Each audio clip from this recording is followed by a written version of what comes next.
Hello everyone, welcome to प्रगति पथ। My name is Mitali कुमारी। आपका आज की इस वीडियो में बहुत बहुत स्वागत है।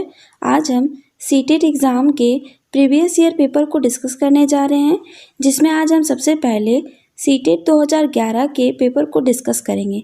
अगर आप नए लर्नर्स हैं तो प्रगति पथ चैनल को सब्सक्राइब करें और बेल आइकन को प्रेस करें। बेल आइकन को प्रेस करने से आपको आगे आने वाली हर वीडियो की नोटिफिकेशन मिल जाएगी। तो अब हम कंटिन्यू स्टार्ट करते हैं। तो आज का हमारा पहला क्वेश्चन है कि निम्नलिखित में से कौन सा बाजार शब्दावली की व्याख्या करता है। एक दुकान जहां उद्योगपति द्वारा निर्मित वस्तुएं बेची जाती हैं। 2, एक उद्योग द्वारा उत्पादित एक खास किस्म की वस्तु का संभावी व्यापार। 3, एक मॉल जो उत्पाद बेचता है। 4, एक स्थानीय जगह जहाँ उद्योग स्थापित करने की अनुकूलित या प्रेरक स्थितियाँ होती हैं।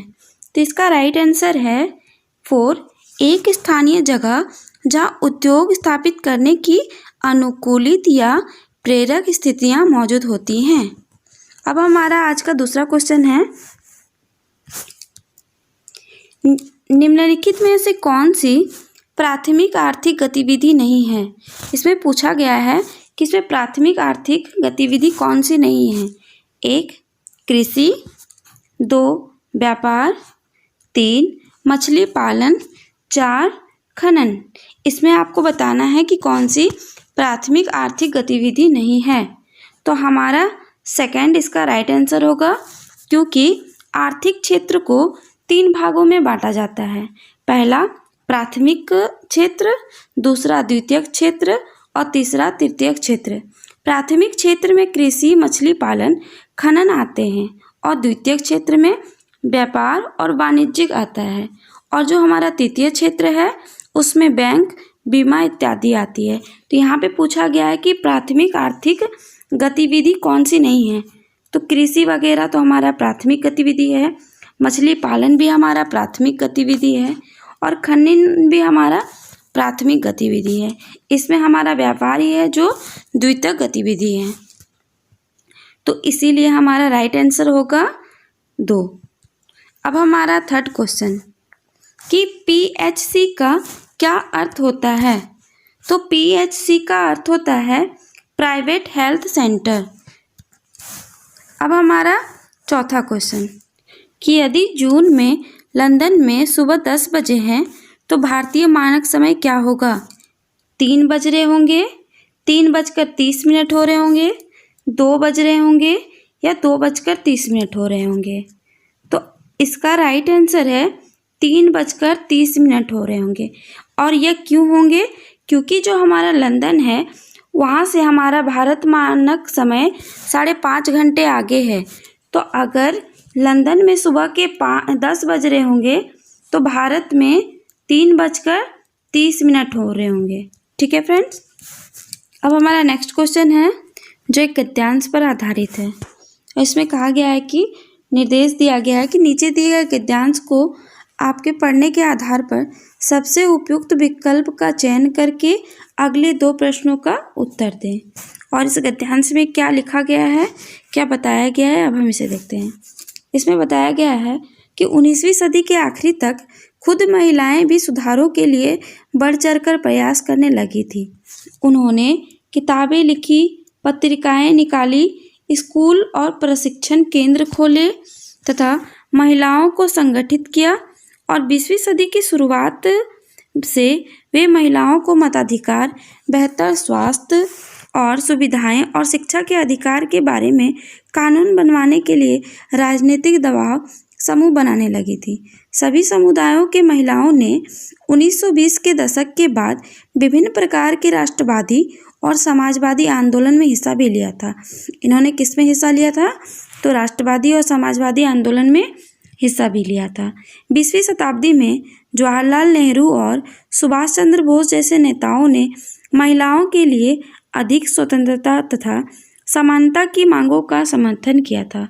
किसने किया था, तो जवाहरलाल नेहरू ने और सुभाष चंद्र बोस ने महिलाओं के अधिकार के लिए स्वतंत्रता और समानता की मांगों का समर्थन किया था। राष्ट्रवादी नेताओं ने आश्वासन दिया कि स्वतंत्रता मिलने पर सभी पुरुषों व महिलाओं को वोट डालने का अधिकार दिया जाएगा, परंतु उनका आह्वान था कि जब तक उन्होंने महिलाओं को ब्रिटिश विरोधी संघर्षों पर ध्यान केंद्रित करने के लिए कहा। तो इसमें आगे के 2 क्वेश्चन इसी गद्यांश से आधारित हैं।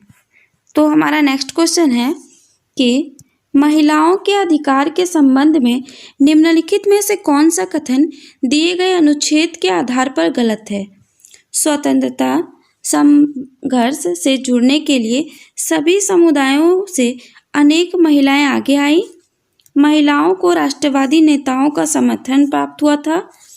महिलाओं के लेखन को सराहा नहीं गया था।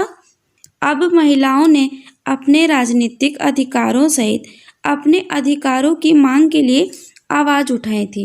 तो इसका राइट आंसर है महिलाओं के लेखन को सराहा नहीं गया था।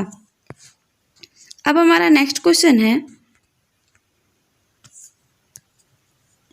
भारत के राष्ट्रीय आंदोलनों के नेताओं द्वारा प्रयुक्त रणनीति से संबंधित ऊपर दिए गए सारांश के आधार पर निम्नलिखित में से कौन सा सबसे बेहतर निष्कर्ष निकाला जा सकता है? इनमें से आपको सबसे बेहतर निष्कर्ष के बारे में बताना है।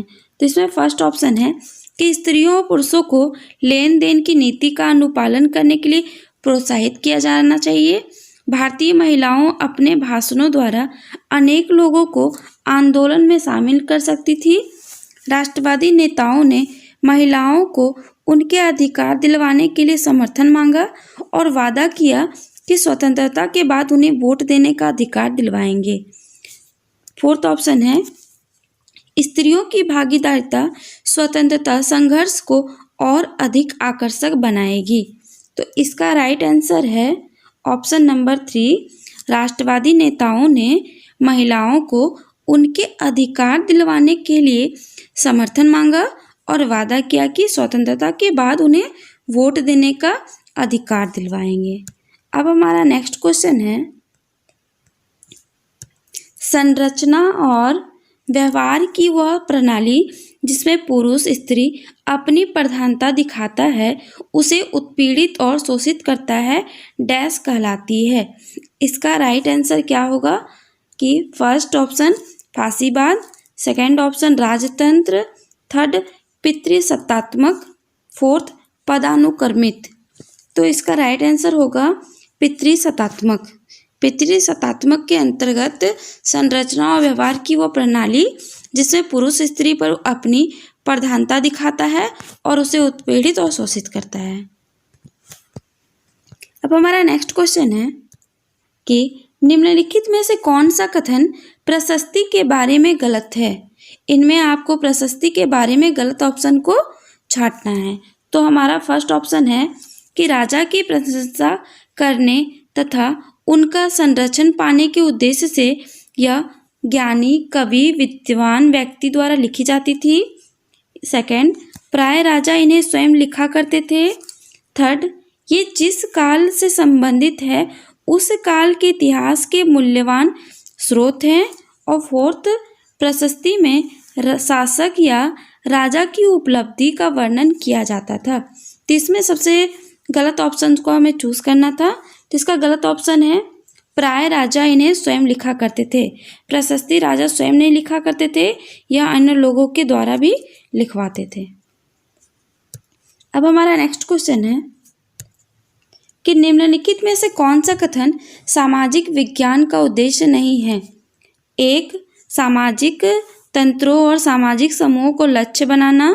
2, व्यक्तिगत वाणिज्यिक लाभ के लिए सामाजिक तंत्र जाल वाली साइटों पर उत्पाद का विज्ञापन देना। 3, जन साधारण के सदस्यों को ऐच्छिक सामाजिक गतिविधियों में व्यस्त रखने हेतु अभिप्रेरित करना। 4, चूंकि व्यक्ति अन्य व्यक्तियों को प्रभावित करते हैं इसलिए उनकी अभिवृत्ति और मानसिक धारणाओं को बदल दिया जाता है। तो इसका राइट आंसर है ऑप्शन नंबर 2, व्यक्तिगत वाणिज्यिक लाभ के लिए सामाजिक तंत्रजाल वाली साइटों पर उत्पादक का विज्ञापन देना। अब हमारा नेक्स्ट क्वेश्चन है क्वेश्चन नंबर 10, 19वीं शताब्दी के दौरान किस विकास ने बड़े पैमाने पर सामाजिक रीति रिवाज और व्यवहार के बारे में वाद विवाद तथा चर्चाओं को सुगम बनाया? 1. रंगमंच ने, 2. चलचित्र ने, 3. रेडियो ने, 4. पत्रिकाओं ने। तो इसका राइट आंसर है 4. पत्रिकाओं ने। अब हमारा नेक्स्ट क्वेश्चन है कि बंगाल में प्राय उन व्यक्तियों अथवा समूहों द्वारा मंदिरों और अन्य धार्मिक भवनों का निर्माण करवाया गया जो शक्तिशाली बने रहें। इसमें ऑप्शन नंबर 1 है कि समाज में अद्भुत वास्तुकला का प्रदर्शन करने के लिए। ऑप्शन नंबर 2, परिवेश का महत्व बढ़ाने के लिए। ऑप्शन नंबर 3, अपनी शक्ति का प्रदर्शन करने के लिए और अपनी धर्मपरायणता घोषित करने तथा अनुयायियों को बनाने के लिए। या ऑप्शन नंबर 4, यह सुनिश्चित करने के लिए कि उन्होंने अच्छे कर्म किए थे। तो इसका राइट आंसर होगा ऑप्शन नंबर 3, अपनी शक्ति को प्रदर्शन करने के लिए और अपनी धर्मपरायणता घोषित करने तथा अनुयायी बनाने के लिए। अब हमारा नेक्स्ट क्वेश्चन है, राजा राम मोहन राय जैसे समाज सुधारक स्त्रियों के विरुद्ध प्रचलित सामाजिक अन्याय जैसे सती होना के बारे में प्रचार प्रसार के लिए निम्नलिखित में से किस युक्ति का प्रयोग करते थे?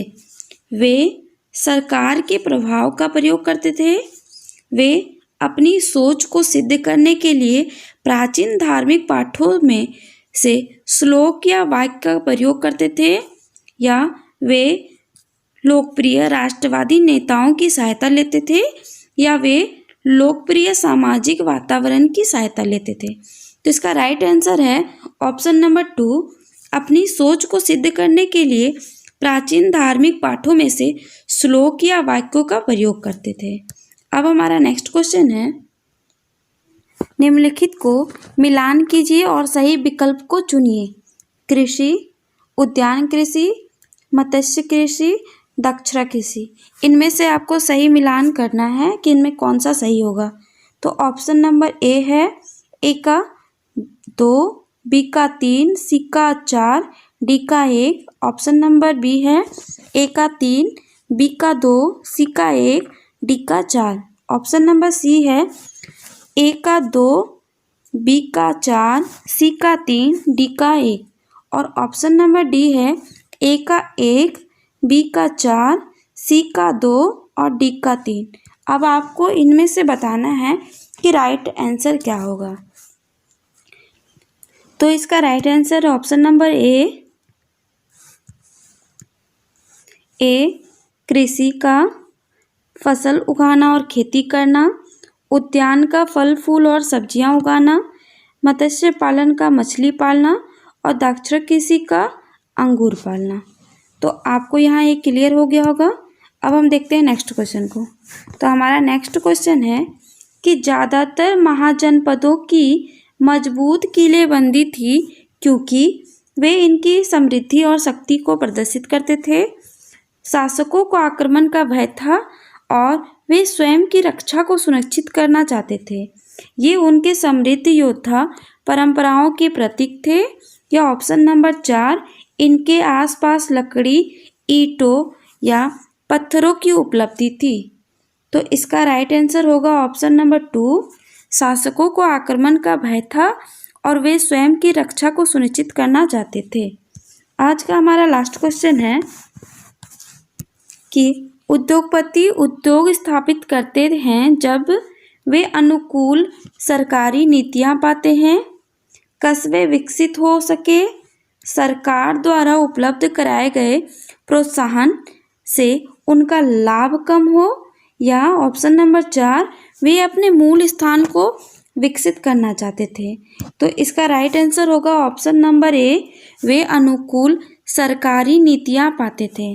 तो फ्रेंड्स, आप बताइए आज की आपको सीरीज़ कैसी लगी, और आपके आज की सीरीज़ से आप लोगों ने बहुत कुछ सीखा होगा जिससे आपको आने वाले एग्ज़ाम्स में बहुत हेल्प मिलेगी। तो आज के इस वीडियो को लाइक करें, शेयर करें और अपने दोस्तों के साथ शेयर करना ना भूलें। और अगर आप नए लर्नर्स हैं तो हमारे चैनल को सब्सक्राइब करना ना भूलें और बेल आइकन को प्रेस करना भी ना भूलें। और आप हमारे इंस्टाग्राम हैंडल से भी जुड़ सकते हैं जिसका नाम है प्रगति मिश्रा, और टेलीग्राम हैंडल्स का नाम है प्रगति पथ टीचर्स। इन दोनों से जुड़कर आप आने वाली वीडियोस की जानकारी भी प्राप्त कर सकते हैं। Thank you friends, thank you for watching.